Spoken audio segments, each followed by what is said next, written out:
Hello everyone, good day. My name is Pastor Jesse, and very quickly today I want to tell you about a book we just launched. This book is an evangelical book to the Muslim. It's a very effective evangelical book to the Muslims. That means that it can preach the gospel, it can take the gospel of our Lord Jesus Christ to the Muslims with great effect. So very quickly, before I go further into the book, I want to talk about the need to preach the gospel, because not all Christians know that there is a need to preach the gospel. Our Lord Jesus clearly instructs us to take the gospel to all the nations of the world. You know, the gospel is God's personal business, and He's very concerned about it. There are two reasons why He's very concerned about it. Number one is to save men from sin and from the impending judgment. That means to save mankind or humanity from hell. And number two is that the gospel is God's solutions to the problems of this world. This includes sickness, poverty, corruption, dishonesty. The gospel is God's answer. So there is a clear mandate from our Lord Jesus to take this gospel to all nations of the world. But here's the challenge. When we take the gospel to all nations of the world, there are some nations that have a religious perspective that can be difficult to communicate the gospel to. A very good example is Islam. I'm talking about the Muslims now. The Muslim already have a perspective of the Christianity, which is actually a wrong perspective. So they have a misconception that produces a presupposition of Christianity. So let me give you an analogy to understand what I just said.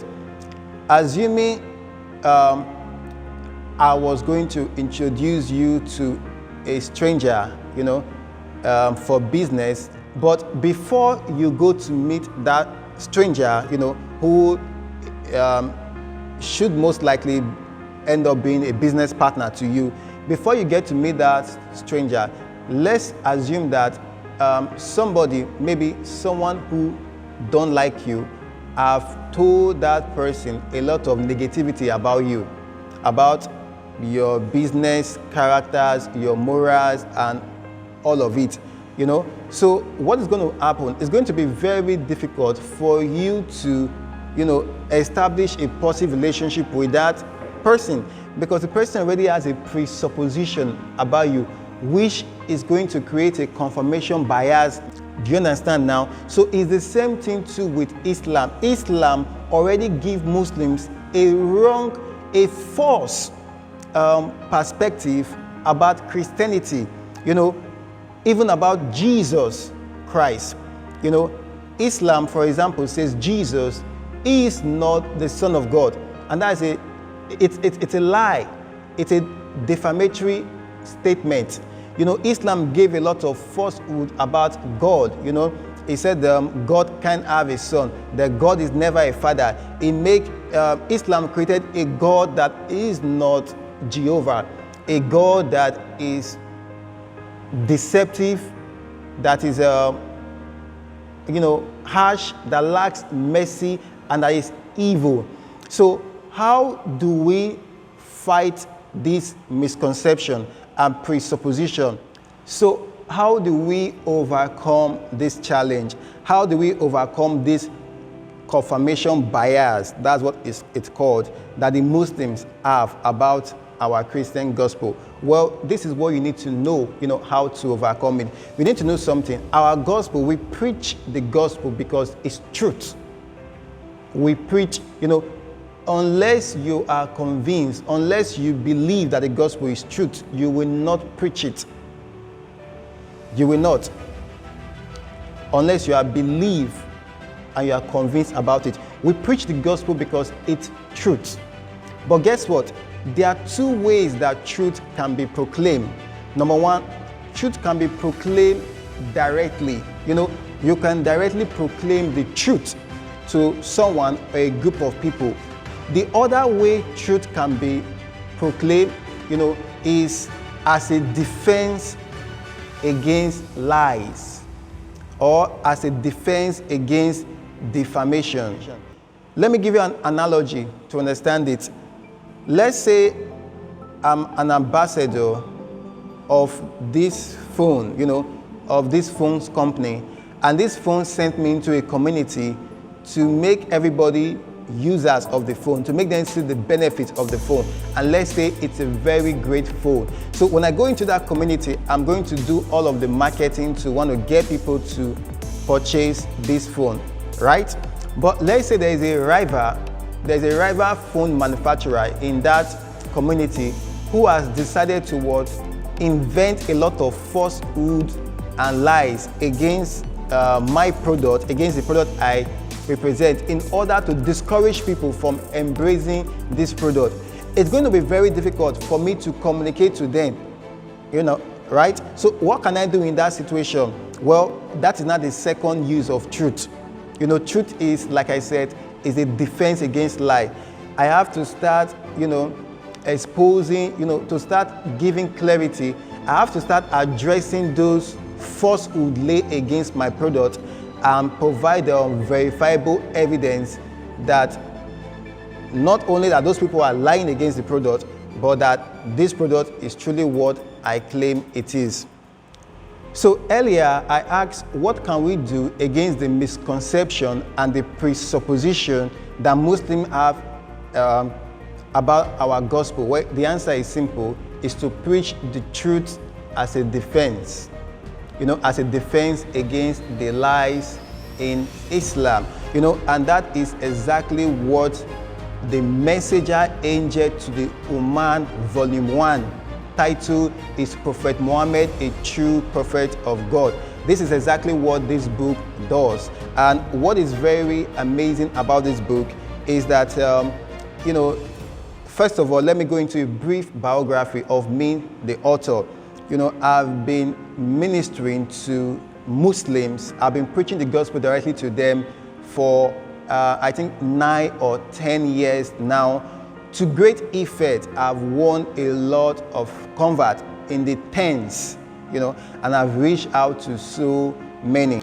And one of the things that gives me an edge is my understanding of their Islamic literature, my understanding of their Quran, their Hadith, and all of their authentic, sacred Islamic books, and I'm able to use it to not only denounce the lies from Islam, but also to proclaim the truth of the gospel.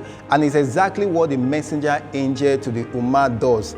The Messenger Angel to the Ummah is specifically, written to take the gospel to the Muslim audience right from their religious point of view. The Messenger Angel to the Ummah does this through apologetics. There is a method of preaching the gospel to unbelievers which the apostles and the apostles of Jesus used to great effect, and time will not permit me to discuss about that. So very quickly, let's dive into the content of the book. Well, it contains a biography of Muhammad and his prophethood. By reading the book, you are going to have a good understanding of Islam, how it began and how it was propagated. It also contains, the answer to how you can know a true prophet. A lot of people don't know this, but there is a way to know a true prophet. I've asked so many people, how can you tell a true or a false prophet? And I think all of the time I hear these people say they don't know, but there is an answer, and it's coming directly from God. God gave us a criteria to tell an authentic prophet. And the book also contains the 7 criteria to verify the authenticity of a prophet. So the book gives us 7 criteria. You say, where do those criteria come from? They are directly from God. They are in the Bible and they are affirmed by the Quran.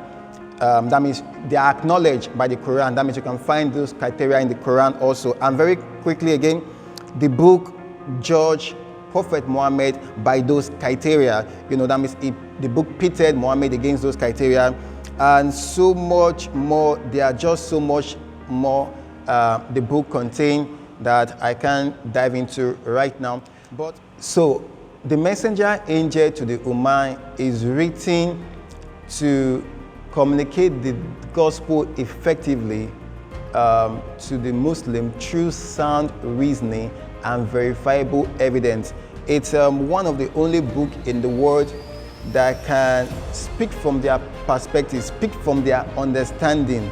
You have to understand that this is what the Muslim believe. They can't accept a gospel with a God who has a son. So the messenger angel to the Ummah, factor in those understanding and what provide clarity, because Bible says the entrance of your word giveth light. It provides clarity and light for them, and introduces the gospel in a way that stir up their faith and give them enough faith to believe.